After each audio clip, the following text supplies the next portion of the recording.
आप सुन रहे हैं सौरभ सुगम यादव जी को।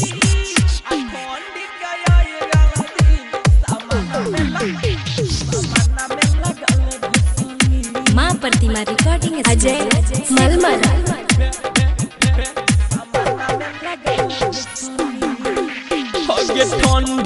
ठंडी के आई गलो दिन सामाना में लगल भेसली न गे सामाना में लगल भेसली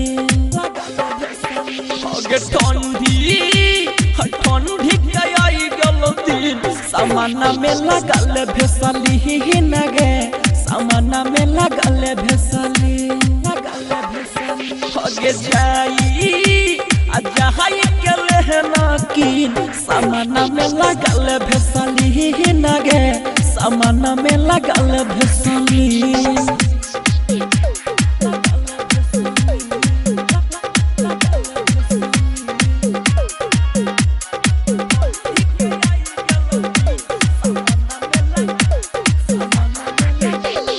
डीजे अजय मलमल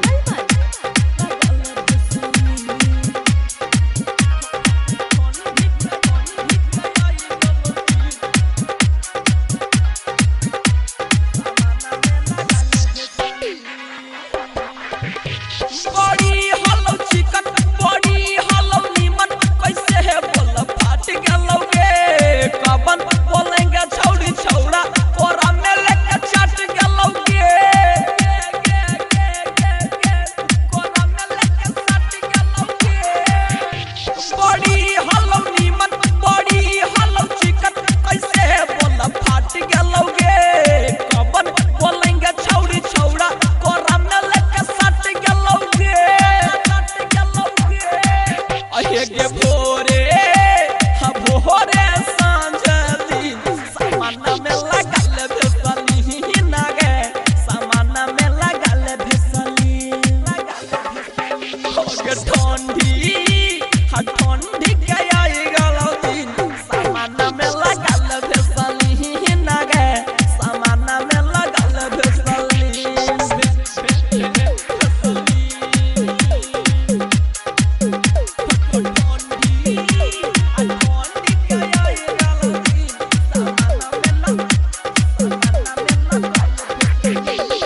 डीजे अजय मलमल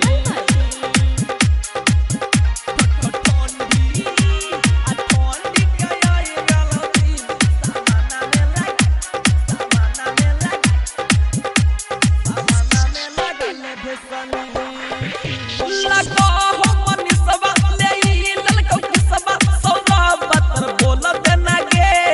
राज के बाती यही ही मुलाकाती सोलेंदा रत खोल देना गे